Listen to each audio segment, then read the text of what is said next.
महाराज बाणी च रला पैण लग पै, कोई यत्न किया जावे। सतगुरु सच्चे पातशाह महाराज ने फिर गुरमुखों तैयारी की है। रामसर दा पावन सरोवर अज तुसीं जांदे हो ना हरमंदर, रामसर ते जरूर जाया करो। आ ਜਿਹੜੇ ਬੱਚੇ ਨਵ ਜੰਮਦੇ ਆ ਨਾ, ਮੈਂ ਬੇਨਤੀ ਕਰਦਾ ਹਾਂ ਨਾ, ਉੱਥੇ ਬੱਚਿਆਂ ਨੂੰ ਜ਼ਰੂਰ ਇਸ਼ਨਾਨ ਕਰਾਇਆ ਕਰੋ ਰਾਮਸਰ ਦੀ ਧਰਤੀ ਤੇ, ਕਿਉਂਕਿ ਉੱਥੇ ਵਿਦਿਆ ਦੀਆਂ ਉਹ ਦਾਤਾਂ ਮਿਲਦੀਆਂ ਨੇ ਜਿਹੜੀਆਂ ਕਿਸੇ ਸਕੂਲ ਤੇ ਕਾਲਜ ਤੋਂ ਨਹੀਂ ਮਿਲ ਸਕਦੀਆਂ। सतगुरु ने उत्थे बाणी की उचारणता की। रामसर दा रमणीक थां भालिया गया। सन्मानयोग बाबा बुढ़ा साहब की ड्यूटी ला दी कि तुसी हरमंदर रहना है। आई अपनी जिम्मेवारी बाबा बुढ़ा साहब नूं दे दिती। बाबा बुढ़ा साहब की संगत की संभाल करते हैं। भाई गुरदास साहब जी की ड्यूटी ला दी। कलमां घटियां गईयां, स्याही किवें किवें बनी, ये सारा जिक्र है जी बाणी विच। कित्थों कित्थों पत्रे लिआंदे गए, कागज कित्थों दा आया। और सतगुरु गुरु अर्जन देव पातशाह महाराज ने अज चौंकड़ा लाया। भाई गुरदास साहब जी कोल बैठे है। अज वो सारी बाणी दीयां पोथियां इकट्ठियां कीतियां गईयां, भगतां दी बाणी नूं इकट्ठिया कीता गया ते सच्चे पातशाह महाराज तरतीब कराउंदे है। बाणी नूं रागां विच लिखिया गया। 30 रागां दी बाणी गुरु अर्जन देव पातशाह ने लिखी है। गुरु ग्रंथ साहब की बाणी तुसी पढ़ोगे ना, पहला 4 सरलेख ने, जप दा, सोदर दा, सो पुरख दा ते सोहले दा। 13 अंग तो श्री राग पहला राग शुरू हुंदा है। 1353 तक जाकर के ये राग चलदे है। उस तो अगे जाके जिहड़ी सारी बाणी है 1430 तक वो राग मुक्त बाणी है, जिदे च सवैये है, सलोक है, वारां ते वधीक है, सलोक सहस्कृति है, जैजावंती तक अखीरला राग है। महाराज ये सारी बाणी की तरतीब करते हैं। सारी बाणी की तरतीब करके उस तो बाद सच्चे पातशाह जदों वो पोथी परमेश्वर का थान, पहला नाम पोथी सी, पोथी साहब, समय के नाल नाल दरबार साहब भी पिया, गुरु ग्रंथ साहब जी भी पिया, समा बदलता गया, नाम बदलते गए।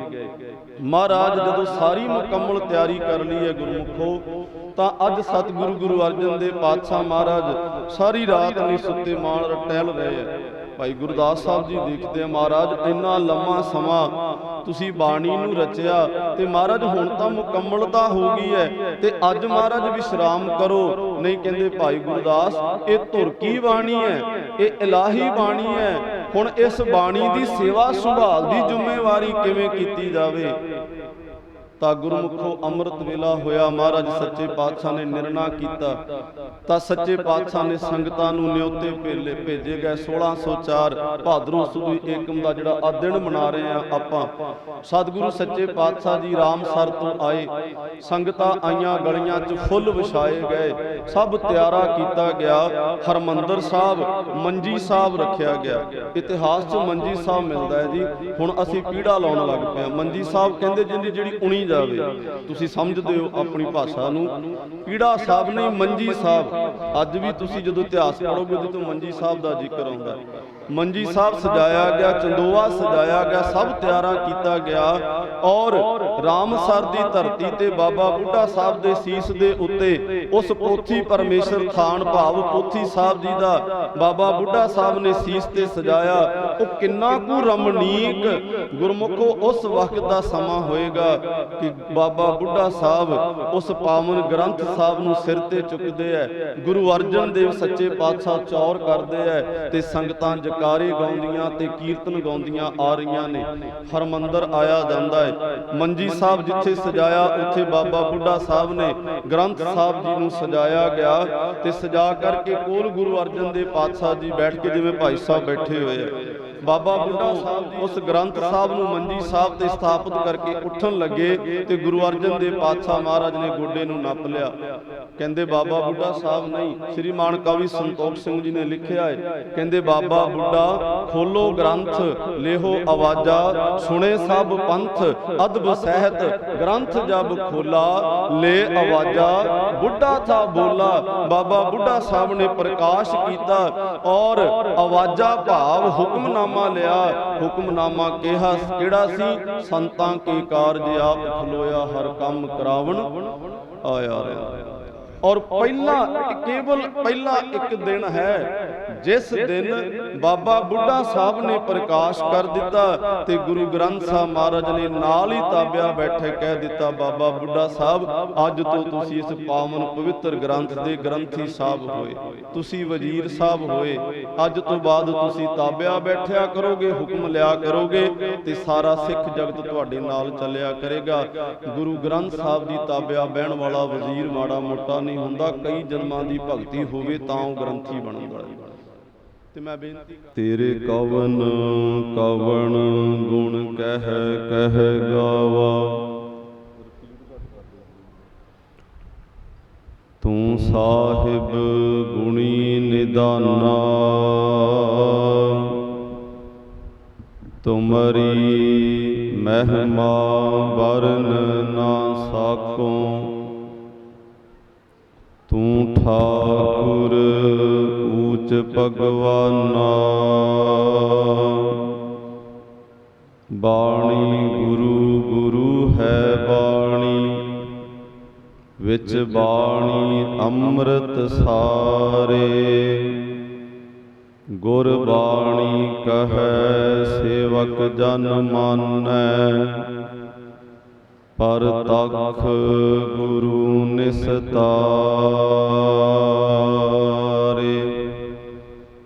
जुगो जुगो अटल चवर शवर तख्त दे मालक, सर्ब कायनात दे सर्ब राहा, हाजरा हजूर जाहरा जहूर, सर्ब कला भरपूर, बाणी दे भरे होए मुजस्मे रहमतां दे सागर,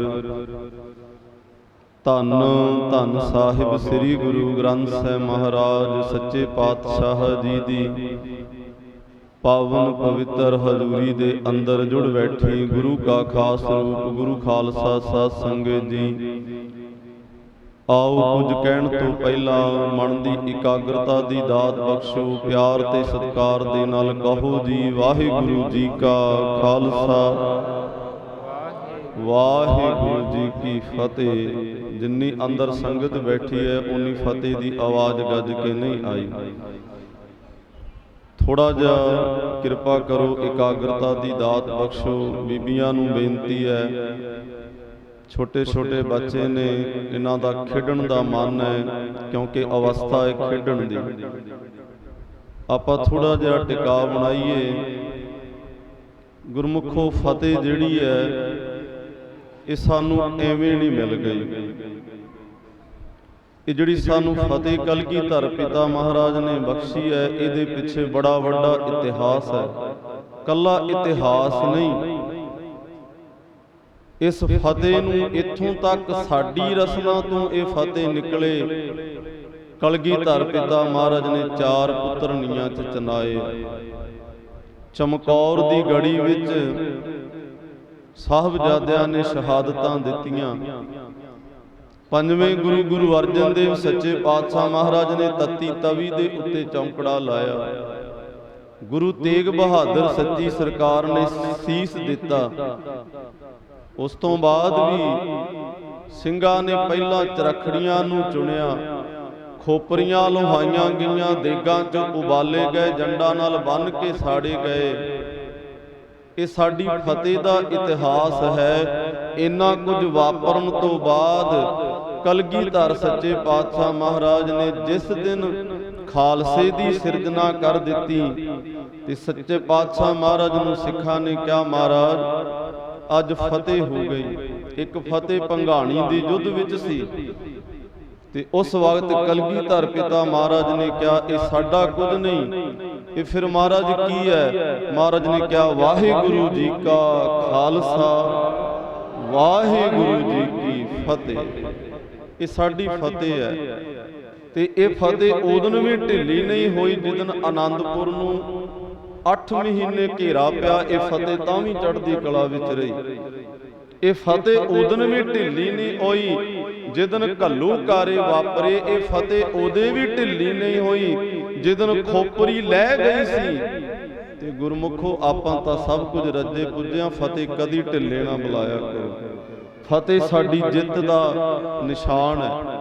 ਫਤਿਹ ਸਾਡੀ ਚੜ੍ਹਦੀ ਕਲਾ ਦਾ ਪ੍ਰਤੀਕ ਹੈ। ਸਿੱਖ ਦੇ ਘਰ ਵਿੱਚ ਕੁਝ ਵੀ ਨਾ ਹੋਵੇ, ਉਹ ਦੋਨੇ ਜੀ ਹੋਣ, ਉਹਨਾਂ ਦੇ ਘਰ ਵਿੱਚ ਕੱਖ ਵੀ ਨਾ ਹੋਵੇ, ਪਰ ਜਦੋਂ ਉਹ ਇੱਕ ਦੂਜੇ ਨੂੰ ਮੁਖਾਬਿਦ ਹੋ ਕਰਕੇ ਕਹਿੰਦੇ ਆ ਨਾ ਵਾਹਿਗੁਰੂ ਜੀ ਕਾ ਖਾਲਸਾ ਵਾਹਿਗੁਰੂ ਜੀ ਕੀ ਫਤਿਹ, ਤਾਂ ਗੁਰਮੁਖੋ ਦੁਨੀਆ ਦਾ ਕਿਹੜਾ ਰਿਜ਼ਕ ਹੈ ਜਿਹੜਾ ਉਸ ਘਰ ਦੀ ਦਹਲੀਜ਼ ਤੇ ਨਹੀਂ ਆ ਜਾਂਦਾ, ਕਿਉਂਕਿ ਜਿੱਥੇ ਵਾਹਿਗੁਰੂ ਦੀ ਫਤਿਹ ਆ ਜਾਵੇ ਉੱਥੇ ਸਭ ਕੁਝ ਆ ਜਾਂਦਾ ਹੈ। ਫਤਿਹ ਕਦੀ ਢਿੱਲੀ ਨਾ ਬੁਲਾਇਆ ਕਰੋ। ਸਾਡੇ ਰਹਿਤਨਾਮੇ ਕਹਿੰਦੇ ਆਗੇ ਆਵਤ ਸਿੰਘ ਜੋ ਭਾਵੈ ਵਾਹਿਗੁਰੂ ਜੀ ਕੀ ਫਤਿਹ ਬੁਲਾਵਿਆ। ਗੁੱਡ ਮਾਰਨੀਆਂ ਤੇ ਹੈਲੋ ਹਾਏ ਨਾ ਕਰਿਆ ਕਰੋ। ਜਦੋਂ ਫੋਨ ਆਉਂਦਾ ਪਹਿਲਾਂ ਗੱਜ ਕੇ ਫਤਿਹ ਬੁਲਾਇਆ ਕਰੋ। ਫਤਿਹ ਨਾਲ ਸਿਮਰਨ ਹੁੰਦਾ ਹੈ, ਫਤਿਹ ਨਾਲ ਸਾਡੇ ਅੰਦਰ ਦ੍ਰਿੜਤਾ ਆਉਂਦੀ ਹੈ। ਤੁਸੀਂ ਕਿਤੇ ਪਿਆਰ ਨਾਲ ਦੋ ਸਿੰਘ, ਤੁਹਾਨੂੰ ਕੋਈ ਸਿੰਘ, ਤੁਸੀਂ ਘਰੋਂ ਤੁਰੇ ਹੋ, ਤੁਹਾਡਾ ਮਨ ਨਿਰਾਸ਼ ਹੈ, ਅੱਗੇ ਤੁਹਾਨੂੰ ਕੋਈ ਹੋਰ ਸਿੰਘ ਮਿਲ ਗਿਆ ਹੈ, ਜਦੋਂ ਤੁਸੀਂ ਉਹਦੇ ਨਾਲ ਫਤਿਹ ਬੁਲਾਓਗੇ ਨਾ ਤਾਂ ਗੁਰਮੁਖੋ ਤੁਹਾਡਾ ਡਿੱਗਿਆ ਹੋਇਆ ਮਨ ਜਿਹੜਾ ਉਹ ਦ੍ਰਿੜਤਾ 'ਚ ਆ ਜਾਵੇਗਾ, ਕਿਉਂਕਿ ਫਤਿਹ 'ਚ ਪਾਵਰ ਹੀ ਐਡੀ ਵੱਡੀ ਹੈ। ਫਤਿਹ ਕਦੀ ਵੀ ਢਿੱਲੀ ਨਾ ਬੁਲਾਇਆ ਕਰੋ। ਸਤਿਗੁਰੂ ਸੱਚੇ ਪਾਤਸ਼ਾਹ ਨੇ, ਕਿਉਂਕਿ ਸਮਾਂ ਬਹੁਤਾ ਨਹੀਂ ਹੈ ਕਿ ਆਪਾਂ ਕੋ ਲੰਮੀਆਂ ਜਾਂ ਡੂੰਘੀਆਂ ਵਿਚਾਰਾਂ ਕਰ ਸਕੀਏ, ਗੁਰੂ ਕੇ ਕੀਰਤਨੀਆਂ ਨੇ ਆਪ ਜੀ ਦੇ ਨਾਲ ਕੀਰਤਨ ਦੀ ਸਾਂਝ ਪਾਈ ਹੈ। ਧੁਰ ਕੀ ਬਾਣੀ ਆਈ ਤਿਨ ਸਗਲੀ ਚਿੰਤ ਮਿਟਾਈ, ਇਹ ਬਾਣੀ ਜੋ ਜੀਉ ਜਾਣੈ ਤਿਸ ਅੰਤਰ ਰਵੇ ਹਰ ਨਾਮਾ, ਸਤਿਗੁਰ ਕੀ ਜਿਸ ਨੂੰ ਮਤ ਆਵੇ ਸੋ ਸਤਿਗੁਰ ਮਾਹੇ ਸਮਾਨਾ।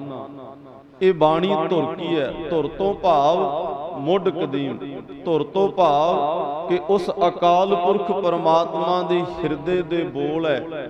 ਤੇ ਗੁਰਮੁਖੋ ਇਹਨਾਂ ਬੋਲਾਂ ਨੂੰ ਪ੍ਰਗਟ ਹੋਣ ਵਾਸਤੇ, ਜਿਵੇਂ ਥੋੜਾ ਜਿਹਾ ਨੁਕਤਾ ਬਰੀਕ ਹੈ, ਸਮਝ ਲਿਓ, ਸਾਡੀ ਆਤਮਾ ਹੈ, ਇਹ ਆਤਮਾ ਪਰਮਾਤਮਾ ਦੀ ਅੰਸ਼ ਹੈ, ਪਰ ਇਹਨੂੰ ਸੰਸਾਰ ਤੇ ਪ੍ਰਗਟ ਹੋਣ ਵਾਸਤੇ ਇੱਕ ਟਿਕਾਣਾ ਚਾਹੀਦਾ ਸੀ, ਇੱਕ ਪੜਾਅ ਚਾਹੀਦਾ ਸੀ।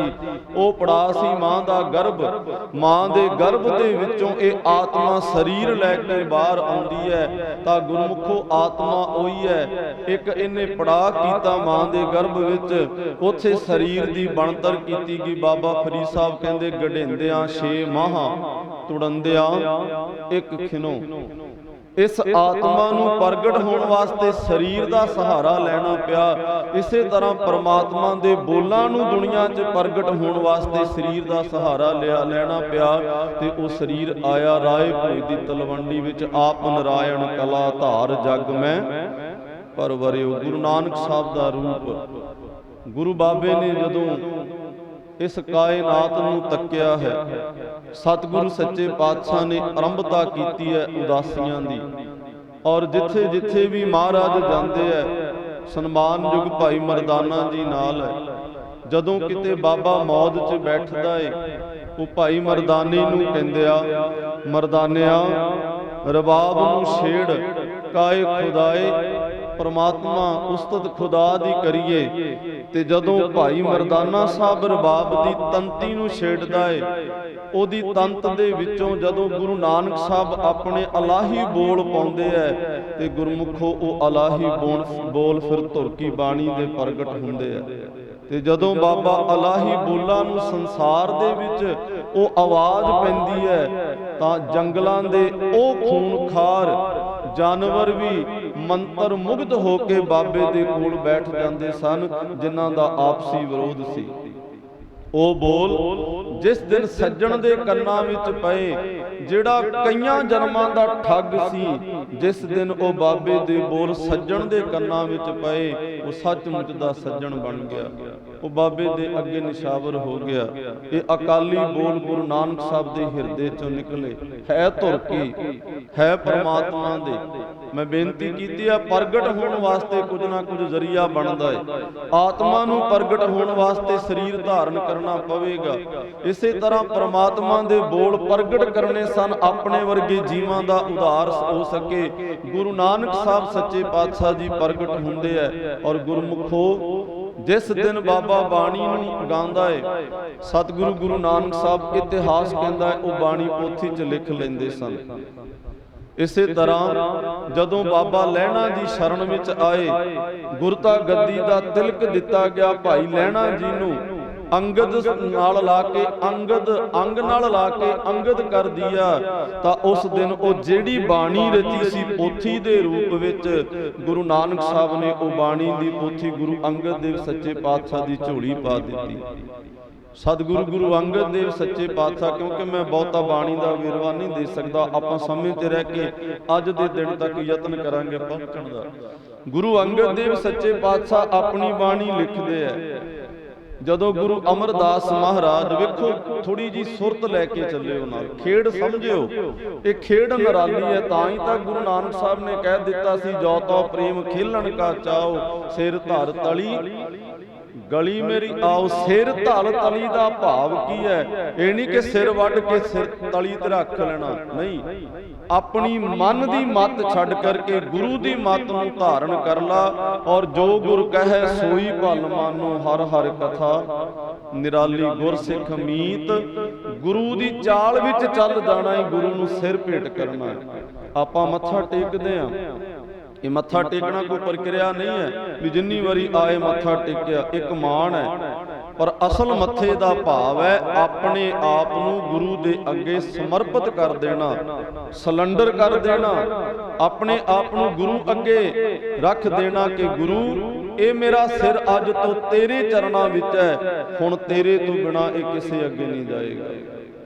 ਹੁਣ ਤੇਰੀ ਮੱਤ ਮੈਂ ਧਾਰਨ ਕਰ ਲਈ ਹੈ, ਮੈਂ ਆਪਣੀ ਮੱਤ ਤੈਨੂੰ ਦੇ ਦਿੱਤੀ ਹੈ। ਤੇ ਸਤਿਗੁਰੂ ਦੀ ਬਾਣੀ ਕਹਿੰਦੀ ਹੈ, ਗੁਰ ਕੀ ਮੱਤ ਤੂੰ ਲੇਹ ਇਆਣੇ, ਭਗਤ ਬਿਨਾ ਬਹੁ। ਜਿੰਨੇ ਮਰਜੀ ਦੁਨੀਆ ਦੇ ਸਿਆਣੇ ਹੋਣ, ਪਰ ਭਗਤੀ ਤੋਂ ਬਿਨਾ, ਬੰਦਗੀ ਤੋਂ ਬਿਨਾ ਉਹ ਸਾਰੇ ਡੁੱਬ ਗਏ। ਸਾਹਿਸ ਸਿਆਣਪਾਂ ਲੱਖ ਹੋ ਹੈ, ਇੱਕ ਨਾਮ ਚੱਲੇ ਲਾਲ। ਸਤਿਗੁਰੂ ਖੇਡ ਸਮਝਿਓ। ਗੁਰੂ ਅੰਗਦ ਦੇਵ ਸੱਚੇ ਪਾਤਸ਼ਾਹ ਜਿਹੜੇ ਉਹ ਦੇਵੀ ਦੇ ਉਪਾਸਕ ਨੇ, ਭਾਈ ਲਹਿਣਾ ਜੀ, ਪਰ ਜਿਸ ਦਿਨ ਸੰਗ ਲੈ ਕੇ ਜਾਂਦੇ ਨੇ, ਸਤਿਗੁਰੂ ਗੁਰੂ ਨਾਨਕ ਸਾਹਿਬ ਦੇ ਦੀਦਾਰ ਹੁੰਦੇ ਐ, ਗੁਰਮੁਖੋ ਬਾਬੇ ਦੀ ਇੱਕੋ ਝਲਕ ਨੇ ਭਾਈ ਲਹਿਣੇ ਨੂੰ ਗੁਰੂ ਅੰਗਦ ਬਣਾ ਦਿੱਤਾ। ਮੁਆਫ ਕਰਨਾ, ਇਹ ਝਲਕ ਆਪਣੇ ਤੇ ਵੀ ਰੋਜ਼ ਪੈਂਦੀ ਹੈ, ਕਿਤੇ ਗੁਰੂ ਕਿਰਪਾ ਕਰੇ ਜੀਵਨ ਬਦਲ ਜਾਵੇ।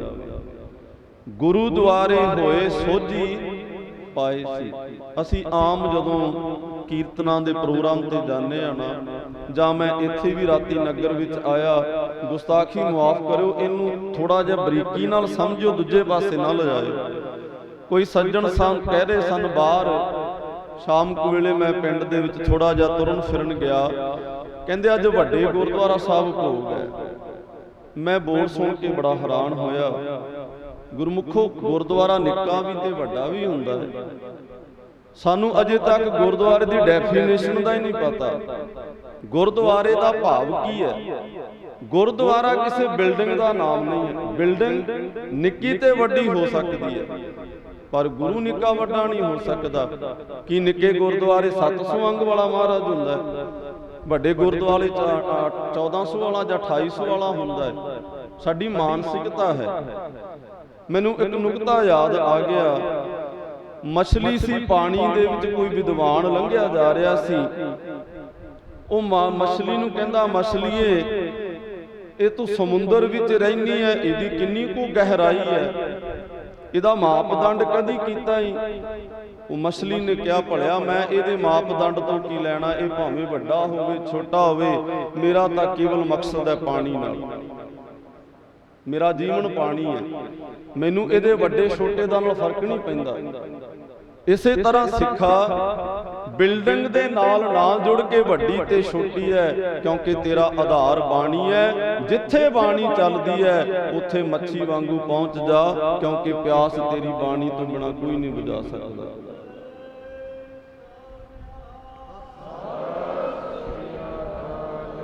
ਬਿਲਡਿੰਗਾਂ ਦੇ ਵਿੱਚ ਉਹ ਮੱਛੀ ਕਹਿਣ ਲੱਗੀ, ਜੇ ਮੈਂ ਇਹ ਸੋਚਣ ਲੱਗ ਜਾਵਾਂ ਵੀ ਮੈਂ ਐਸ ਵੱਡੇ ਚ ਸਰੋਵਰ ਚ ਸਮੁੰਦਰ ਚ ਰਹਿਣਾ ਹੈ ਜਾਂ ਮੈਂ ਨਿੱਕੇ ਛੱਪੜ ਤੇ ਰਹਿਣਾ ਹੈ, ਕਹਿੰਦੀ ਭਲਿਆ ਇੰਨੇ ਚਿਰ ਚ ਤਾਂ ਮੇਰੀ ਜਾਨ ਨਿਕਲ ਜਾਣੀ। ਉਹ ਸਿੱਖਾ ਜਦੋਂ ਤੂੰ ਇਹ ਸੋਚਣ ਲੱਗ ਪਿਆ ਕਿ ਆਹ ਵੱਡਾ ਤੇ ਆਹ ਛੋਟਾ, ਸਮਝ ਲੈ ਉਦੋਂ ਤੇਰਾ ਜੀਵਨ ਜਿਹੜਾ ਉਹ ਵਿਕਾਰ ਗਿਆ, ਤੇਰਾ ਜੀਵਨ ਖਤਮ ਹੈ। ਬਸ ਤੇਰੀ ਤਾਂ ਇੱਕੋ ਟੇਕ ਹੈ ਕਿ ਮੇਰੇ ਗੁਰੂ ਦੀ ਬਾਣੀ ਹੈ, ਬਸ ਉਸ ਥਾਂ ਤੇ ਪਹੁੰਚ ਜਾ ਪਿਆਸਾ ਬਣ ਕੇ, ਕਿਉਂਕਿ ਪਿਆਸਾ ਬੰਦਾ ਖੂਹ ਨਹੀਂ ਵੇਖਦਾ ਵੱਡਾ ਹੈ ਕਿ ਛੋਟਾ ਹੈ। ਸਾਡੀ ਪਿਆਸ ਬਣ ਜਾਵੇ, ਸਾਡੀ ਤਰਫ ਬਣ ਜਾਵੇ, ਇਹਨਾਂ ਗੱਲਾਂ ਵਿੱਚੋਂ ਨਿਕਲਣਾ ਪਵੇਗਾ।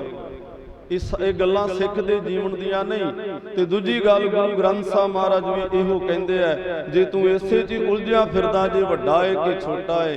ਮਹਾਰਾਜ ਦੀ ਬਾਣੀ ਤਾਂ ਕਹਿੰਦੀ, ਸੁਣ ਵੱਡਾ ਆਖੈ ਸਭ ਕੋਏ, ਵੱਡਾ ਤੇਰਾ ਦਰਬਾਰ ਸੱਚਾ ਤੁਧ ਤਖਤ ਸਿਰ ਸ਼ਾਹਾਂ ਪਾਤਸ਼ਾਹਾਂ ਨਿਹਚਲ, ਵੱਡੀ ਹੂੰ ਵੱਡਾ ਅਪਾਰ ਤੇਰਾ ਮਰਤਬਾ। ਇਸ ਘਰ ਦੇ ਵਿੱਚ ਗੁਰਮੁਖੋ ਵਡਿਆਈਆਂ ਦੀ ਗੱਲ ਹੈ। ਇਸ ਚੱਕਰਾਂ 'ਚ ਨਾ ਪਿਆ ਕਰੋ। ਅੱਜ ਨਿੱਕੇ ਗੁਰਦੁਆਰੇ ਕਹਿ ਚੋ ਵੱਡੇ, ਬਸ ਗੁਰਮੁਖੋ ਪਿਆਸੇ ਬਣ ਕੇ ਪਹੁੰਚ ਜਾ ਕਰੋ, ਗੁਰੂ ਪਿਆਸ ਬੁਝਾ ਦਿੰਦਾ ਹੈ। ਇਹਨਾਂ 'ਚੋਂ ਨਿਕਲਣਾ ਹੈ ਅਸੀਂ। ਮੈਂ ਬੇਨਤੀ ਕਰ ਰਿਹਾ ਸੀ ਗੁਰਦੁਆਰੇ ਦੀ ਡੈਫੀਨੇਸ਼ਨ। ਗੁਰਦੁਆਰੇ ਦੇ ਅੱਖਰੀ ਅਰਥ ਕੀਤੇ ਨੇ ਕਾਹਨ ਸਿੰਘ ਨਾਭਾ ਹੁਣਾਂ ਨੇ, ਪ੍ਰਿੰਸੀਪਲ ਸਤਬੀਰ ਸਿੰਘ ਹੁਣਾਂ ਨੇ, ਪਿਆਰਾ ਸਿੰਘ ਪਦਮ ਹੁਣਾਂ ਨੇ, ਬੜੇ ਬੜੇ ਵਿਦਵਾਨਾਂ ਨੇ। ਗੁਰਦੁਆਰੇ ਦਾ ਭਾਵ ਹੈ ਗੁਰੂ ਦੀ ਦਹਲੀਜ਼, ਗੁਰੂ ਦਾ ਬੂਹਾ, ਗੁਰੂ ਦਾ ਦਰਵਾਜ਼ਾ। ਤੇ ਜਿੰਨਾ ਚਿਰ ਗੁਰਮੁਖੋ ਦਰਵਾਜ਼ਾ ਲੰਘ ਕੇ ਅੱਗੇ ਨਾ ਆਵਾਂਗੇ, ਉਹਨਾਂ ਚਿਰ ਤੁਹਾਨੂੰ ਕੋਈ ਨਹੀਂ ਮਿਲੇਗਾ। ਗੁਰੂ ਦਾ ਦੁਆਰੇ ਤੋਂ ਭਾਵ ਹੈ ਗੁਰੂ ਦੀ ਦਹਲੀਜ਼ ਸਿੱਖਾ। ਜਿਸ ਦਿਨ ਤੂੰ ਗੁਰੂ ਦੀ ਦਹਲੀਜ਼ ਲੰਘ ਕੇ ਗੁਰੂ ਕੋਲੇ ਆ ਜਾਵੇਂਗਾ, ਗੁਰੂ ਤੈਨੂੰ ਪਰਮਾਤਮਾ ਦੇ ਘਰ ਤੱਕ ਲੈ ਜਾਵੇਗਾ। ਇਹਦਾ ਭਾਵ ਹੈ ਗੁਰਦੁਆਰਾ। ਗੁਰੂ ਦੇ ਦੁਆਰਾ ਪਰਮਾਤਮਾ ਦੇ ਘਰ ਤੱਕ ਪਹੁੰਚਣਾ। ਤੇ ਪਹੁੰਚਾਂਗੇ ਉਦਨ ਜਿਦਨ ਗੁਰੂ ਦੇ ਦਰ ਤੇ ਆ ਜਾਵਾਂਗੇ, ਬਿਲਡਿੰਗਾਂ ਦੀਆਂ ਦਰਾਂ ਤੇ ਨਹੀਂ। ਰਹੋ ਵਿਚਾਰ। ਸਤਿਗੁਰੂ ਗੁਰੂ ਅਮਰਦਾਸ ਪਿਤਾ ਮਹਾਰਾਜ ਦੀ 60-62 ਸਾਲ ਦੀ ਆਯੂ ਹੈ। ਮਹਾਰਾਜ ਸੱਚੇ ਪਾਤਸ਼ਾਹ ਪਹੁੰਚਦੇ, ਹਾਲਾਂਕਿ ਕੁੜਮਾਚਾਰੀ ਹੈ। ਔਰ ਜਿਸ ਦਿਨ ਗੁਰੂ ਅੰਗਦ ਦੇ ਪਾਤਸ਼ਾਹ ਮਹਾਰਾਜ ਕੋਲੇ ਪਹੁੰਚਦੇ ਹੈ, ਸਭ ਤੋਂ ਪਹਿਲਾਂ ਗੱਲ ਕਿੱਥੋਂ ਸ਼ੁਰੂ ਹੁੰਦੀ ਹੈ? ਸਤਿਗੁਰੂ ਗੁਰੂ ਅਮਰਦਾਸ ਮਹਾਰਾਜ ਪਹੁੰਚਦੇ ਹੈ। ਉਸ ਦਿਨ ਉਹ ਇੱਕ ਗਾਗਰ ਚੁੱਕ ਲੈਂਦੇ ਹੈ, ਨਾਲ ਬਿਆਸਾ ਵਗਦਾ ਏ। ਉਹ ਰੋਜ਼ ਗਾਗਰ ਭਰ ਕੇ ਲਿਆਉਂਦੇ ਆ ਇਸ਼ਨਾਨ ਵਾਸਤੇ। ਇੱਕ ਦਿਨ ਨਹੀਂ, ਪੂਰੇ 12 ਸਾਲ। ਇੱਕ ਦਿਨ ਸੇਵਾ ਕਰਕੇ ਬੰਦਾ ਲੇਬਲ ਲਾ ਲੈਂਦਾ, ਮੇਰੇ ਵੱਡਾ ਸੇਵਾਦਾਰੀ ਕੋਈ ਨਹੀਂ। ਇਸ ਘਰ 'ਚ ਲੇਬਲ ਨਹੀਂ ਲੱਗਦਾ। ਇੱਥੇ ਤਾਂ ਮਾਣ ਮਿਲਦਾ ਹੈ, ਵਡਿਆਈ ਮਿਲਦੀ ਹੈ, ਸ਼ੋਭਾ ਮਿਲਦੀ ਹੈ। ਬਾਬਾ ਅਮਰਦਾਸ 12 ਸਾਲ ਬਾਅਦ ਇੱਕ ਦਿਨ ਡਿੱਗ ਪਿਆ ਗਾਗਰ ਲੈ ਕੇ। ਤੇ ਗੁਰੂ ਅੰਗਦ ਦੇ ਪਾਤਸ਼ਾਹ ਕਹਿਣ ਲੱਗੇ, ਪੁਰਖਾ ਅੱਜ ਲੇਟ ਹੋ ਗਏ। ਕਹਿੰਦੇ ਮਹਾਰਾਜ ਡਿੱਗ ਪਿਆ ਅੱਜ, ਪਤਾ ਨਹੀਂ ਲੱਗਿਆ, ਵਡੇਰੀ ਉਮਰ ਹੈ। ਗੁਰੂ ਅੰਗਦ ਦੇ ਪਾਤਸ਼ਾਹ ਕਹਿੰਦੇ, ਬਾਬਾ ਜਦੋਂ ਫਲ ਪੱਕ ਜਾਵੇ, ਰਸ ਨਾਲ ਭਰ ਜਾਵੇ, ਉਹ ਡਿੱਗ ਪੈਂਦਾ ਏ। ਤੇ ਜਦੋਂ ਰਸ ਨਾਲ ਭਰਿਆ ਫਲ ਡਿੱਗ ਪੈਂਦਾ ਏ, ਫਿਰ ਉਹਨੂੰ ਖਾਣ ਦਾ ਤੇ ਉਹਨੂੰ ਚਖਣ ਦਾ ਹੀ ਆਨੰਦ ਵੱਖਰਾ ਹੈ। ਬਾਬਾ ਮੈਂ ਸੋਚ ਸੀ ਸੂ ਕਿਸ ਦਿਨ ਪੱਕ ਕੇ ਡਿੱਗੇ ਤੇ ਮੈਂ ਤੈਨੂੰ ਤਖਤ ਤੇ ਬਿਠਾ ਦੇਵਾਂ। ਭਰ ਕੇ ਡਿੱਗ ਪਿਆ ਬਾਬਾ। ਗੁਰੂ ਅੰਗਦ ਦੇ ਪਾਤਸ਼ਾਹ ਨੇ ਤਖਤ ਤੇ ਬਿਠਾਇਆ। ਗੁਰੂ ਨਾਨਕ ਸਾਹਿਬ ਵਾਲੀ ਪੋਥੀ, ਆਪਣੀ ਬਾਣੀ ਵਾਲੀ ਪੋਥੀ ਬਾਬੇ ਅਮਰਦਾਸ ਦੇ ਝੋਲੀ ਪਾ ਦਿੱਤੀ। ਵਾਰੀ ਆ ਗਈ ਗੁਰੂ ਰਾਮਦਾਸ ਦੀ। ਬੈਠਾ ਸੋਢੀ ਪਾਤਸ਼ਾਹ ਰਾਮਦਾਸ ਸਤਿਗੁਰੂ ਕਹਾਵੇ। ਸਤਿਗੁਰੂ ਗੁਰੂ ਰਾਮਦਾਸ ਮਹਾਰਾਜ ਜੀ ਦਾ ਕੋਈ ਘਰ ਨਹੀਂ। ਕਹਾਣੀ ਵੇਖੋ ਕਿੱਧਰ ਨੂੰ ਚੱਲਦੀ ਹੈ ਗੁਰਮੁਖੋ, ਕਿਉਂਕਿ ਮੈਂ ਗੱਲ ਬਾਣੀ ਦੀ ਕਰਨੀ ਹੈ। ਇਹ ਧੁਰਕੀ ਬਾਣੀ ਵੇਖੋ, ਜਿਹੜਾ ਜੁੜਿਆ ਇਹ ਬਾਣੀ ਕਿੱਧਰ ਲੈ ਕੇ ਜਾ ਰਹੀ ਹੈ। ਗੱਲ ਜੁੜਿਆਂ ਦੀ ਹੈ। ਇਹ ਬਾਣੀ ਇਦਾਂ ਹੀ ਨਹੀਂ ਉਚਾਰ ਦਿੱਤੀ ਗਈ। ਦੁਨੀਆ ਦੇ ਬੜੇ ਧਾਰਮਿਕ ਗ੍ਰੰਥ ਨੇ ਜਿਨ੍ਹਾਂ ਨੂੰ ਉਸ ਸਮੇਂ ਦੇ ਅਵਤਾਰਾਂ ਤੋਂ ਬਾਅਦ ਲਿਖਿਆ ਗਿਆ, ਪਰ ਇੱਕ ਗੁਰੂ ਗ੍ਰੰਥ ਸਾਹਿਬ ਦੀ ਬਾਣੀ ਹੈ ਜਿਹੜੀ ਗੁਰੂ ਸਾਹਿਬ ਨੇ ਆਪਣੇ ਹਜ਼ਾਤੀ 'ਚ ਆਪਣੇ ਹੱਥਾਂ ਨਾਲ ਲਿਖੀ ਹੈ। ਇਹਦੇ ਵਿੱਚ ਤਾਂ ਕੋਈ ਮਿਲਾਵਟ ਨਹੀਂ ਹੈ, ਇਹਦੇ ਵਿੱਚ ਕੇਵਲ ਨਿਰੋਲ ਰੱਬ ਦੀ ਗੱਲ ਹੈ।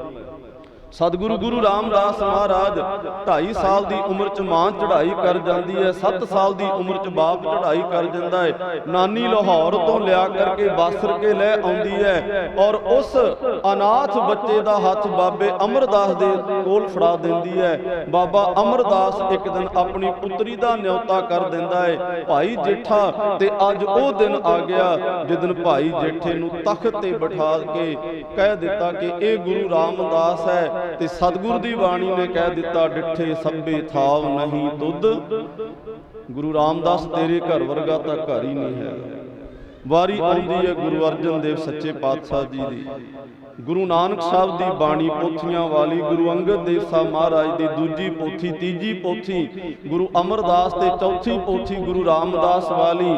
ਗੁਰੂ ਅੰਗਦ ਗੁਰੂ ਅਰਜਨ ਦੇਵ ਪਾਤਸ਼ਾਹ ਗੁਰਤਾ ਗੱਦੀ ਤੇ ਸੁਭਾਏਮਾਨ ਹੁੰਦੇ ਹੈ ਤਾਂ ਸਤਿਗੁਰੂ ਸੱਚੇ ਪਾਤਸ਼ਾਹ ਇੱਕ ਦਿਨ ਸਾਰੀ ਸਿੱਖ ਬੈਠੇ, ਬਾਬਾ ਬੁੱਢਾ ਸਾਹਿਬ ਤੇ ਭਾਈ ਗੁਰਦਾਸ ਸਾਹਿਬ ਆਏ, ਕਹਿਣ ਲੱਗੇ ਮਹਾਰਾਜ ਇਸ ਬਾਣੀ ਦੇ ਵਿੱਚ ਰਲਾ ਹੋਣ ਲੱਗ ਪਿਆ ਹੈ।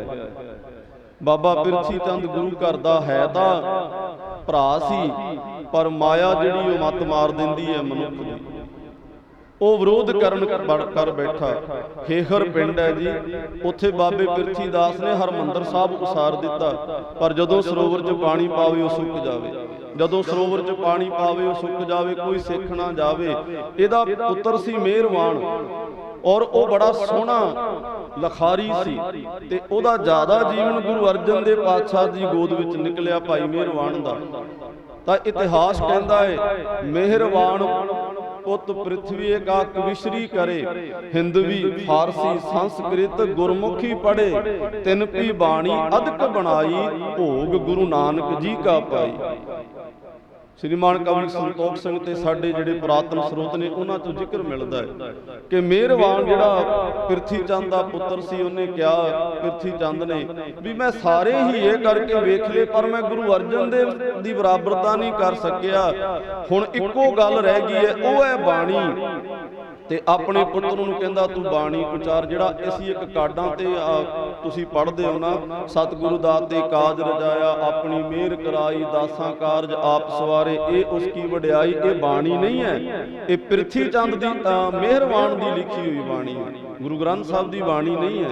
ਕਿਤੇ ਧਿਆਨ ਨਾਲ ਪੜ੍ਹਿਆ ਕਰੋ ਕਾਰਡ ਤੇ। ਇਹ ਗੁਰੂ ਗ੍ਰੰਥ ਸਾਹਿਬ ਦੀ ਬਾਣੀ ਨਾ ਭਾਈ ਗੁਰਦਾਸ ਦੀਆਂ ਵਾਰਾਂ, ਨਾ ਭਾਈ ਨੰਦ ਲਾਲ ਦੀਆਂ, ਇਹ ਮਿਹਰਵਾਨ ਦੀ ਬਾਣੀ ਹੈ। ਮੈਂ ਗੱਲ ਨੇੜੇ ਕਰ ਦੇਵਾਂ, ਮਹਾਰਾਜ ਬਾਣੀ ਚ ਰਲਾ ਪੈਣ ਲੱਗ ਪਿਆ, ਕੋਈ ਯਤਨ ਕੀਤਾ ਜਾਵੇ। ਸਤਿਗੁਰੂ ਸੱਚੇ ਪਾਤਸ਼ਾਹ ਮਹਾਰਾਜ ਨੇ ਫਿਰ ਗੁਰਮੁਖੋਂ ਤਿਆਰੀ ਕੀਤੀ ਹੈ। ਰਾਮਸਰ ਦਾ ਪਾਵਨ ਸਰੋਵਰ, ਅੱਜ ਤੁਸੀਂ ਜਾਂਦੇ ਹੋ ਨਾ ਹਰਮੰਦਰ, ਰਾਮਸਰ ਤੇ ਜ਼ਰੂਰ ਜਾਇਆ ਕਰੋ। ਆ ਜਿਹੜੇ ਬੱਚੇ ਨਵ ਜੰਮਦੇ ਆ ਨਾ, ਮੈਂ ਬੇਨਤੀ ਕਰਦਾ ਹਾਂ, ਉੱਥੇ ਬੱਚਿਆਂ ਨੂੰ ਜ਼ਰੂਰ ਇਸ਼ਨਾਨ ਕਰਾਇਆ ਕਰੋ ਰਾਮਸਰ ਦੀ ਧਰਤੀ ਤੇ, ਕਿਉਂਕਿ ਉੱਥੇ ਵਿਦਿਆ ਦੀਆਂ ਉਹ ਦਾਤਾਂ ਮਿਲਦੀਆਂ ਨੇ ਜਿਹੜੀਆਂ ਕਿਸੇ ਸਕੂਲ ਤੇ ਕਾਲਜ ਤੋਂ ਨਹੀਂ ਮਿਲ ਸਕਦੀਆਂ। ਸਤਿਗੁਰੂ ਨੇ ਉੱਥੇ ਬਾਣੀ ਦੀ ਉਚਾਰਨਤਾ ਕੀਤੀ। ਰਾਮਸਰ ਦਾ ਰਮਣੀਕ ਥਾਂ ਭਾਲਿਆ ਗਿਆ। ਸਨਮਾਨਯੋਗ ਬਾਬਾ ਬੁੱਢਾ ਸਾਹਿਬ ਦੀ ਡਿਊਟੀ ਲਾ ਦਿੱਤੀ ਕਿ ਤੁਸੀਂ ਹਰਮੰਦਰ ਰਹਿਣਾ ਹੈ। ਆਪਣੀ ਜ਼ਿੰਮੇਵਾਰੀ ਬਾਬਾ ਬੁੱਢਾ ਸਾਹਿਬ ਨੂੰ ਦੇ ਦਿੱਤੀ। ਬਾਬਾ ਬੁੱਢਾ ਸਾਹਿਬ ਦੀ ਸੰਗਤ ਦੀ ਸੰਭਾਲ ਕਰਦੇ ਆ। ਭਾਈ ਗੁਰਦਾਸ ਸਾਹਿਬ ਜੀ ਦੀ ਡਿਊਟੀ ਲਾ ਦਿੱਤੀ। ਕਲਮਾਂ ਘੜੀਆਂ ਗਈਆਂ, ਸਿਆਹੀ ਕਿਵੇਂ ਕਿਵੇਂ ਬਣੀ, ਇਹ ਸਾਰਾ ਜ਼ਿਕਰ ਹੈ ਜੀ ਬਾਣੀ ਵਿੱਚ। ਕਿੱਥੋਂ ਕਿੱਥੋਂ ਪੱਤਰੇ ਲਿਆਂਦੇ ਗਏ, ਕਾਗਜ਼ ਕਿੱਥੋਂ ਦਾ ਆਇਆ। ਔਰ ਸਤਿਗੁਰੂ ਗੁਰੂ ਅਰਜਨ ਦੇਵ ਪਾਤਸ਼ਾਹ ਮਹਾਰਾਜ ਨੇ ਅੱਜ ਚੌਂਕੜਾ ਲਾਇਆ, ਭਾਈ ਗੁਰਦਾਸ ਸਾਹਿਬ ਜੀ ਕੋਲ ਬੈਠੇ ਐ। ਅੱਜ ਉਹ ਸਾਰੀ ਬਾਣੀ ਦੀਆਂ ਪੋਥੀਆਂ ਇਕੱਠੀਆਂ ਕੀਤੀਆਂ ਗਈਆਂ, ਭਗਤਾਂ ਦੀ ਬਾਣੀ ਨੂੰ ਇਕੱਠਿਆ ਕੀਤਾ ਗਿਆ ਤੇ ਸੱਚੇ ਪਾਤਸ਼ਾਹ ਮਹਾਰਾਜ ਤਰਤੀਬ ਕਰਾਉਂਦੇ ਆ। ਬਾਣੀ ਨੂੰ ਰਾਗਾਂ ਵਿੱਚ ਲਿਖਿਆ ਗਿਆ। 30 ਰਾਗਾਂ ਦੀ ਬਾਣੀ ਗੁਰੂ ਅਰਜਨ ਦੇਵ ਪਾਤਸ਼ਾਹ ਨੇ ਲਿਖੀ ਹੈ। ਗੁਰੂ ਗ੍ਰੰਥ ਸਾਹਿਬ ਦੀ ਬਾਣੀ ਤੁਸੀਂ ਪੜ੍ਹੋਗੇ ਨਾ, ਪਹਿਲਾਂ 4 ਸਰਲੇਖ ਨੇ, ਜਪ ਦਾ, ਸੋਦਰ ਦਾ, ਸੋ ਪੁਰਖ ਦਾ ਤੇ ਸੋਹਿਲੇ ਦਾ। 13 ਅੰਗ ਤੋਂ ਸ੍ਰੀ ਰਾਗ, ਪਹਿਲਾ ਰਾਗ ਸ਼ੁਰੂ ਹੁੰਦਾ ਹੈ 1353 ਤੱਕ ਜਾ ਕਰਕੇ ਇਹ ਰਾਗ ਚੱਲਦੇ ਹੈ। ਉਸ ਤੋਂ ਅੱਗੇ ਜਾ ਕੇ ਜਿਹੜੀ ਸਾਰੀ ਬਾਣੀ ਹੈ 1430 ਤੱਕ, ਉਹ ਰਾਗ ਮੁਕਤ ਬਾਣੀ ਹੈ, ਜਿਹਦੇ ਚ ਸਵਈਏ ਹੈ, ਸ਼ਲੋਕ ਹੈ, ਵਾਰਾਂ ਤੇ ਵਧੀਕ ਹੈ, ਸ਼ਲੋਕ ਸਹਿਸ ਕਿਰਤੀ ਹੈ, ਜੈਜਾਵੰਤੀ ਤੱਕ ਅਖੀਰਲਾ ਰਾਗ ਹੈ। ਮਹਾਰਾਜ ਇਹ ਸਾਰੀ ਬਾਣੀ ਦੀ ਤਰਤੀਬ ਕਰਦੇ ਆ। ਸਾਰੀ ਬਾਣੀ ਦੀ ਤਰਤੀਬ ਕਰਕੇ ਉਸ ਤੋਂ ਬਾਅਦ ਸੱਚੇ ਪਾਤਸ਼ਾਹ ਜਦੋਂ ਉਹ ਪੋਥੀ ਪਰਮੇਸ਼ਰ ਦਾ ਥਾਨ, ਪਹਿਲਾ ਨਾਮ ਪੋਥੀ ਸੀ, ਪੋਥੀ ਸਾਹਿਬ। ਸਮੇਂ ਦੇ ਨਾਲ ਨਾਲ ਦਰਬਾਰ ਸਾਹਿਬ ਵੀ ਪਿਆ, ਗੁਰੂ ਗ੍ਰੰਥ ਸਾਹਿਬ ਜੀ ਵੀ ਪਿਆ, ਉਹ ਸਮਾਂ ਬਦਲਦਾ ਗਿਆ, ਨਾਮ ਬਦਲਦੇ ਗਏ। ਮਹਾਰਾਜ ਜਦੋਂ ਸਾਰੀ ਮੁਕੰਮਲ ਤਿਆਰੀ ਕਰ ਲਈ ਹੈ ਗੁਰਮੁਖੋ, ਤਾਂ ਅੱਜ ਸਤਿਗੁਰੂ ਗੁਰੂ ਅਰਜਨ ਦੇਵ ਪਾਤਸ਼ਾਹ ਮਹਾਰਾਜ ਸਾਰੀ ਰਾਤ ਨਹੀਂ ਸੁੱਤੇ, ਮਾਣ ਟਹਿਲ ਰਹੇ ਹੈ। ਭਾਈ ਗੁਰਦਾਸ ਸਾਹਿਬ ਜੀ ਦੇਖਦੇ ਆ, ਮਹਾਰਾਜ ਇੰਨਾ ਲੰਮਾ ਸਮਾਂ ਤੁਸੀਂ ਬਾਣੀ ਨੂੰ ਰਚਿਆ ਤੇ ਮਹਾਰਾਜ ਹੁਣ ਤਾਂ ਮੁਕੰਮਲਤਾ ਹੋ ਗਈ ਹੈ ਤੇ ਅੱਜ ਮਹਾਰਾਜ ਵਿਸ਼ਰਾਮ ਕਰੋ। ਨਹੀਂ, ਕਹਿੰਦੇ ਭਾਈ ਗੁਰਦਾਸ ਇਹ ਧੁਰ ਕੀ ਬਾਣੀ ਹੈ, ਇਹ ਇਲਾਹੀ ਬਾਣੀ ਹੈ। ਹੁਣ ਇਸ ਬਾਣੀ ਦੀ ਸੇਵਾ ਸੰਭਾਲ ਦੀ ਜ਼ਿੰਮੇਵਾਰੀ ਕਿਵੇਂ ਕੀਤੀ ਜਾਵੇ।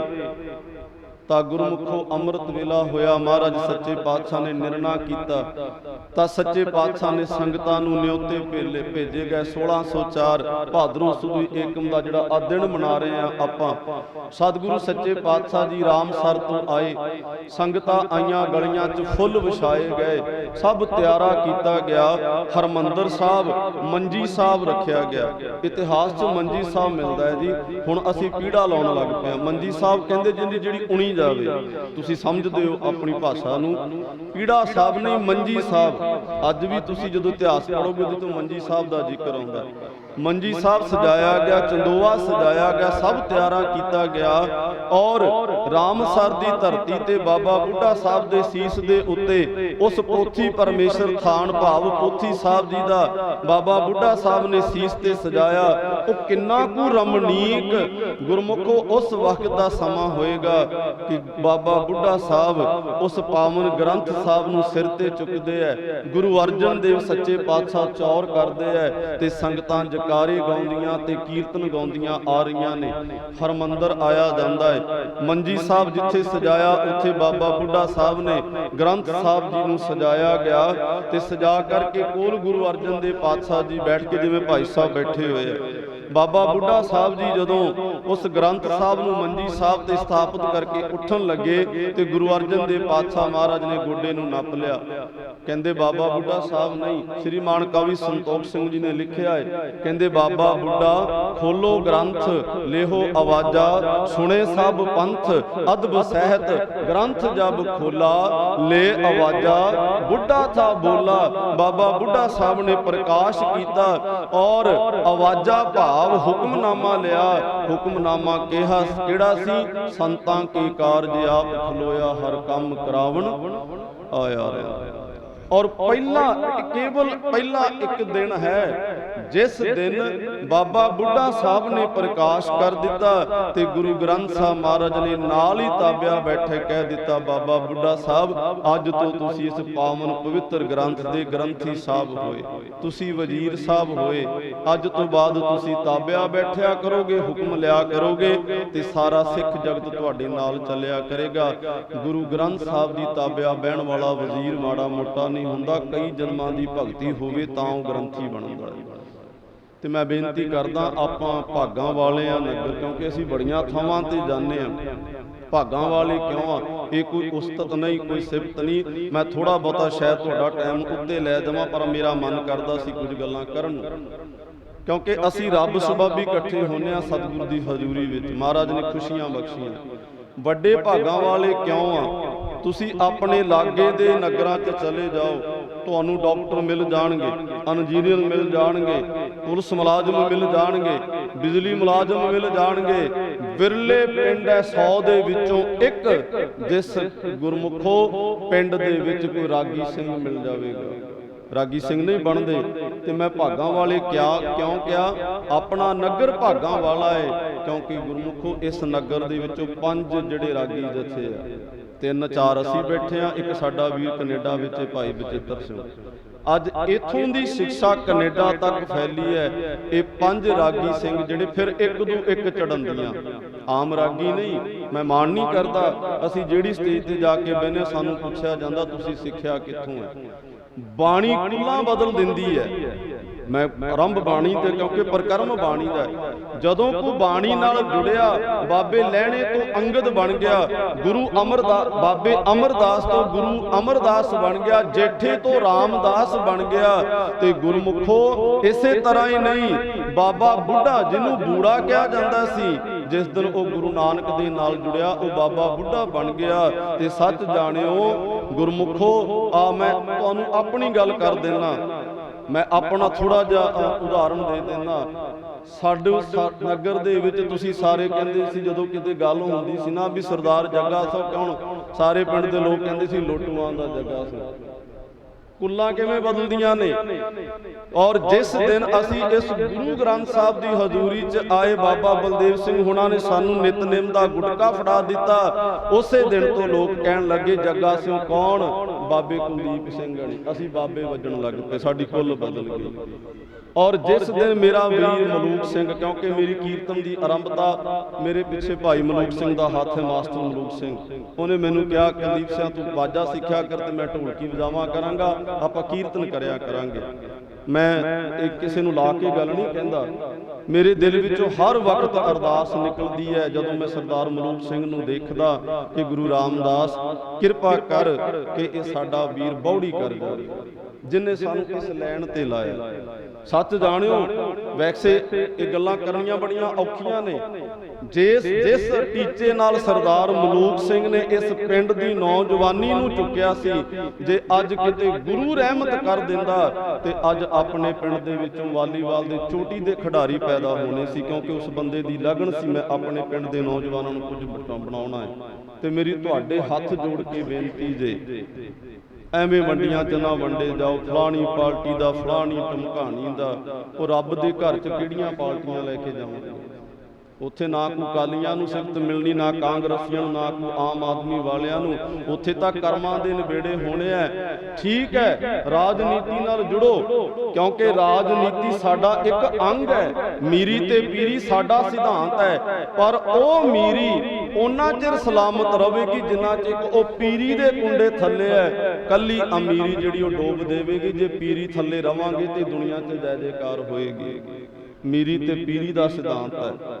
ਜਦੋਂ ਧਰਮ ਦੀ ਗੱਲ ਆਉਂਦੀ ਹੈ, ਜਦੋਂ ਪਿੰਡ ਦੇ ਮੈਨੂੰ ਬੜਾ ਮਨ ਖੁਸ਼ ਹੁੰਦਾ ਜਦੋਂ ਮੈਂ ਨੌਜਵਾਨ ਦੇਖਦਾ ਕਿ ਆ ਰਸਤਿਆਂ ਨੂੰ ਸਾਫ਼ ਕਰਦੇ। ਇੱਕ ਦਿਨ ਇੱਧਰ ਬਲਬ ਲਾ ਰਹੇ ਸਨ ਔਰ ਇਕੱਠੇ ਹੁੰਦੇ ਆ ਨੌਜਵਾਨ, ਮੈਨੂੰ ਮਨ ਨੂੰ ਖੁਸ਼ੀ ਹੁੰਦੀ ਹੈ। ਔਰ ਗੁਰਮੁਖੋ ਹੋ ਸਕਦਾ ਹੈ ਜੇ ਬਾਬਾ ਬਲਦੇਵ ਸਿੰਘ ਉਸ ਦਿਨ ਸਾਡੇ ਹੱਥਾਂ 'ਚ ਗੁਟਕੇ ਨਾ ਫੜਾਉਂਦੇ ਤੇ ਅੱਜ ਮੇਰੇ ਚਿਹਰੇ ਦੇ ਉੱਤੇ ਸ਼ਾਇਦ ਦਾੜਾ ਨਾ ਹੁੰਦਾ, ਅੱਜ ਮੇਰੇ ਸਿਰ ਦੇ ਉੱਤੇ ਇਦਮਾਲਾ ਨਾ ਹੁੰਦਾ। ਕਿਉਂਕਿ ਜਿਨ੍ਹਾਂ ਨੇ ਬਾਣੀ ਨਾਲ ਜੁੜਿਆ, ਬਾਣੀ ਕੁੱਲਾਂ ਤਾਰ ਦਿੰਦੀ ਹੈ। ਜਿਸ ਦਿਨ ਭਾਈ ਮਲੂਕ ਸਿੰਘ ਨੇ ਮੇਰਾ ਹੱਥ ਵਾਜੇ ਤੇ ਰਖਾ ਦਿੱਤਾ, ਅੱਜ ਅਸੀਂ ਜਦੋਂ ਵਿਦੇਸ਼ਾਂ ਦੀ ਧਰਤੀ ਤੇ ਬਾਹਰ ਦੀਆਂ ਸਟੇਜਾਂ ਤੇ ਜਾਂਦੇ ਆ, ਉਦੋਂ ਕਿਹਾ ਜਾਂਦਾ ਹੈ ਗੁਰੂ ਕੋ ਕੀਰਤਨੀਏ ਭਾਈ ਕੁਲਦੀਪ ਸਿੰਘ ਹਣੀ ਆਏ ਆ।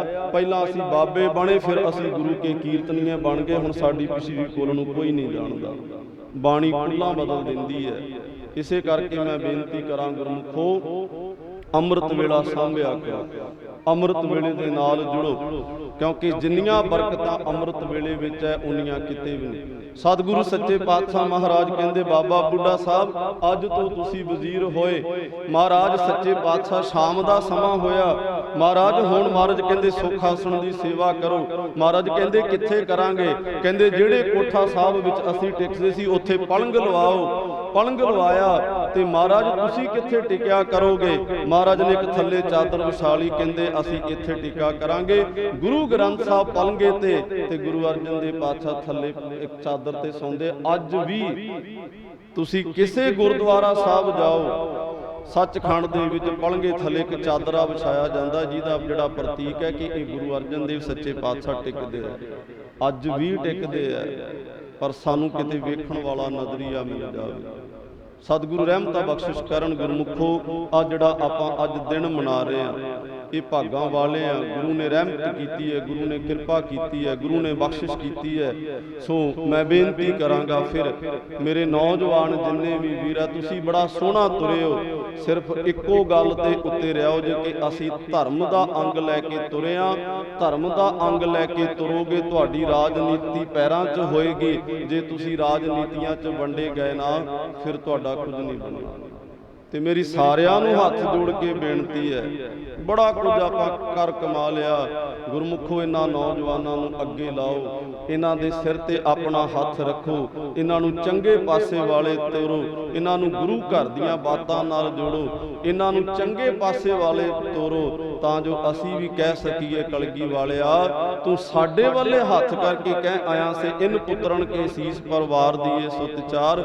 ਲੈ ਮਹਾਰਾਜ ਅਸੀਂ ਅੱਜ ਇਹਨਾਂ ਬੱਚਿਆਂ ਨੂੰ ਤੇਰੇ ਪੁੱਤਰ ਬਣਾ ਦਿੱਤਾ।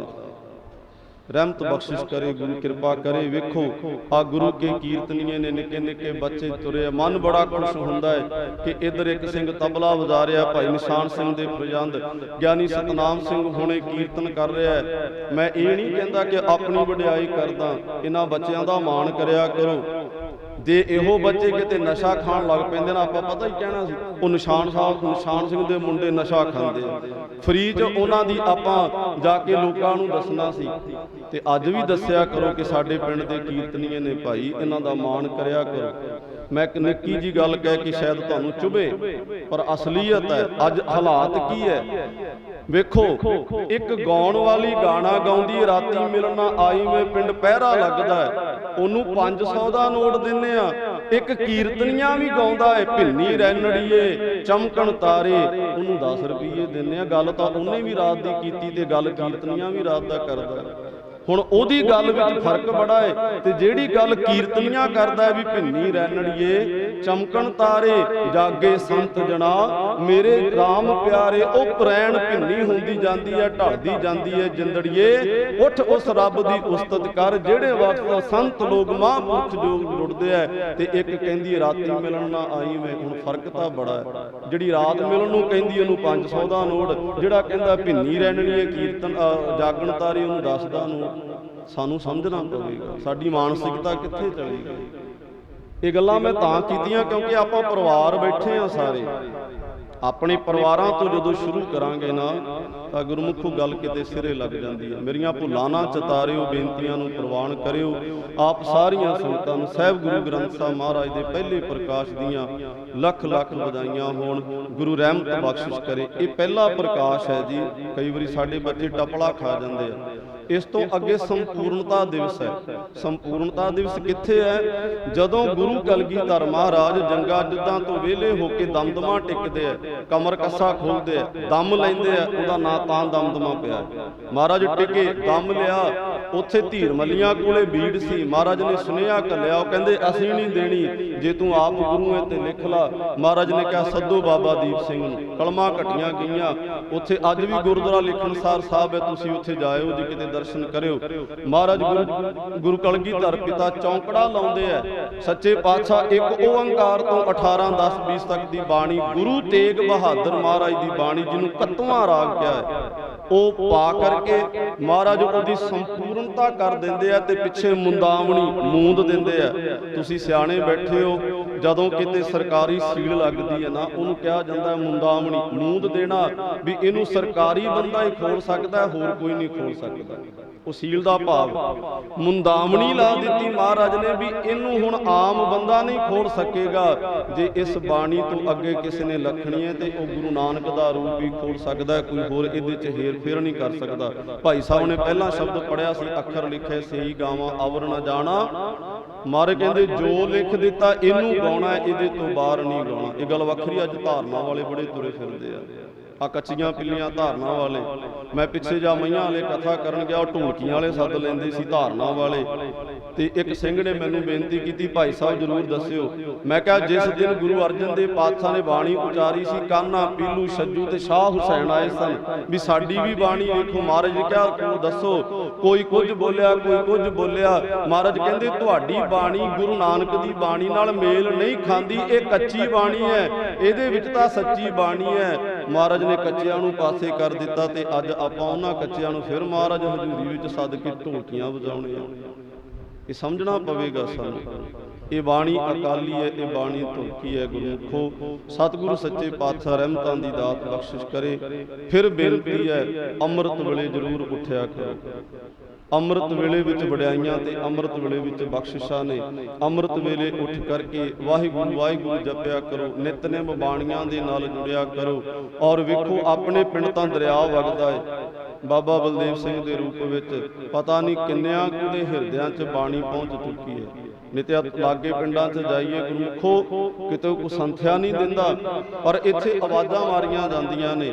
ਗੁਰੂ ਰਹਿਮਤ ਬਖਸ਼ਿਸ਼ ਕਰੇ, ਅਨੇਕਾਂ ਬੱਚੇ ਬਾਣੀ ਸਿੱਖ ਰਹੇ। ਹੋਰ ਵੀ ਨੌਜਵਾਨਾਂ ਨੂੰ ਬੇਨਤੀ ਹੈ, ਸਮਾਂ ਕੱਢ ਕਰਕੇ 5 ਬਾਣੀਆਂ ਦੇ ਤਾਂ ਜ਼ਰੂਰ ਸੰਥਿਆ ਕਰੋ ਨਾ, ਕਿਉਂਕਿ ਬਾਣੀ ਜਿੰਨੀ ਵੀ ਬਾਣੀ ਦਾ ਅਦਬ ਤੇ ਸਤਿਕਾਰ ਵੇਖੋ।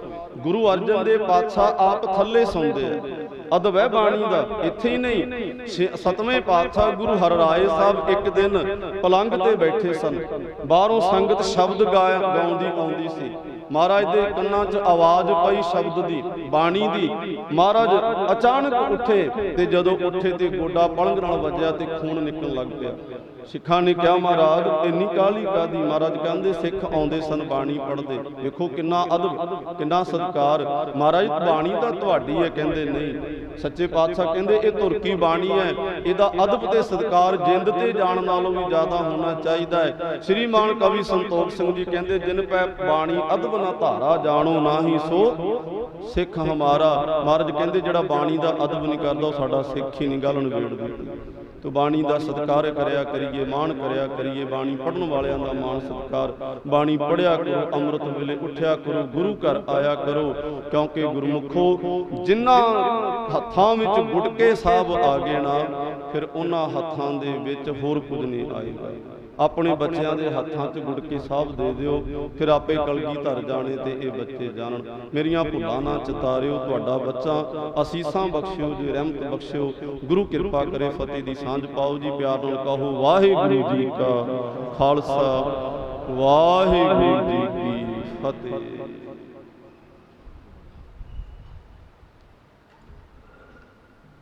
ਉਸ ਗ੍ਰੰਥ